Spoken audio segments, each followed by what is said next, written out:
Welcome to Spin That Back. This is Rick. I'm Eric. And this is our review of Mad Max Fury Road, the fourth installment in the Mad Max series, written by Brendan McCarthy, Nico Latouris, George Miller, and directed by George Miller. Starring Tom Hardy as Max, Charlize Theron as Furiosa, and Nicholas Hoult as, what's his name? Nux. What we have here is the fourth film in the Mad Max series.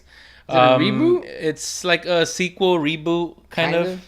Retelling? Yeah, kind of, sort of. Because there are little hints and mentions. Homage to the original trilogy. Tom Hardy as Max runs into Charlize Theron's character, Imperator Furiosa, who runs this tank out of this city called the Citadel. And part of the mission, she veers off her main mission. We find out that she's helping escape these 5 wives to Hugh Keys Burns' character. Joe? Immortan Joe. Immortan Joe. Yeah. And she's helping them escape. So basically, it's just them escaping and then Immortan Joe and his crew chasing them throughout the whole fucking movie. Yeah. Like any great pure action movie, it's a simple premise, and they span it over the course of 2 hours. But actually, what I didn't expect was that it had a lot more story than originally I heard it was just like 2 hours of action, and it is pretty much. Yeah, but there's little breaks here and there. I thought it was well paced because it didn't feel like it was. I mean, that's what I think makes it so great, is because it doesn't feel like they overdo the action, even though it is mostly action.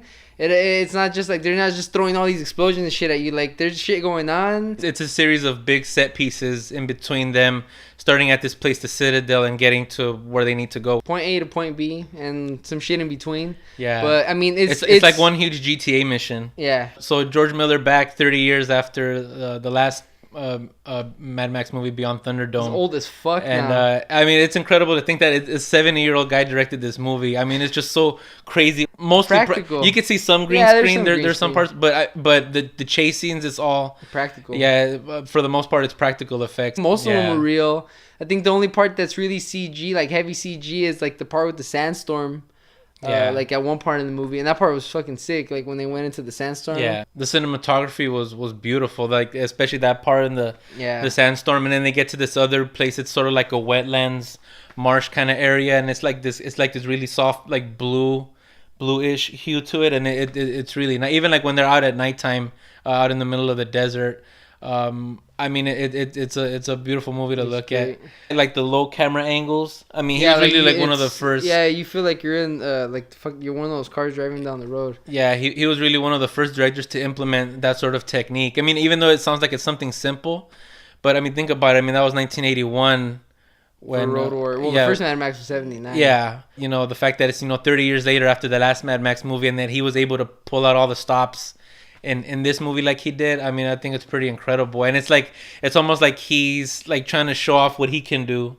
And honestly, man, like this motherfucker did like a better job directing an action movie than like almost anyone has, like in recent memory, because the action is amazing, man. Like there's so much going on. Yeah, like they're being chased by like 20, like almost like 25 vehicles, like all kinds of explosions and shit, people jumping from one car to the next. And the part that was sick was like towards the end of the movie where they get on those poles and they're they're swinging across the vehicles. Yeah, you see it in the trailer, crazy, where they're swinging across these poles, and there's like these huge explosions. Insane. Yeah, there's like multiple things going on at once, but it's all directed really well. Like you can track everything. Like all the set pieces make sense. The directing makes sense. Like it's really clear.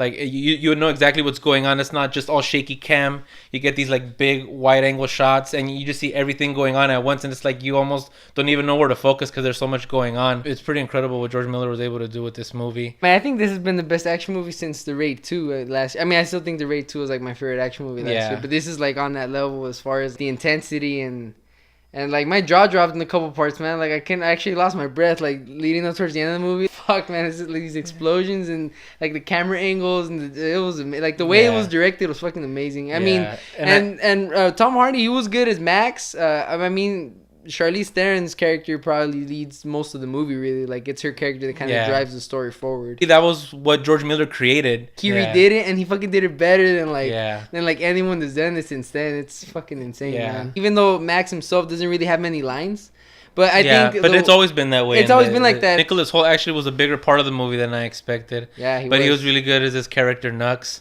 Some chapstick. And then, Charlize Theron was really good as Furiosa, she too. was great, please go out and watch this movie. Support it. Amazing, man. Because it's got to make its money back, because George Miller said that he already has the next 2 written in his head. I'm probably going to watch this at least like one or 2 more times. Yeah, I want to watch it. I want to watch it at least again in the theater, buy it on Blu-ray the day it comes out. For me, it lived up to the hype. I loved it. Go out, support it, and, I give it motherfucking tizzy. It was fucking amazing, man. As far as action goes, this is like one of the best ones I've ever seen. Honestly, it was fucking amazing. Like, it's so much fun going to watch this. When you gotta watch it, I think multiple times, especially in theaters. I mean, this is a movie you gotta watch it in theaters. Yeah, you have to watch it in theaters. You have to watch it in theaters. But yeah, I loved it. I also give it motherfucking tizzy. Please, again, go support this movie. So let us know what you guys think down in the comment section. Like, subscribe to our channel, and we'll catch you on the next one.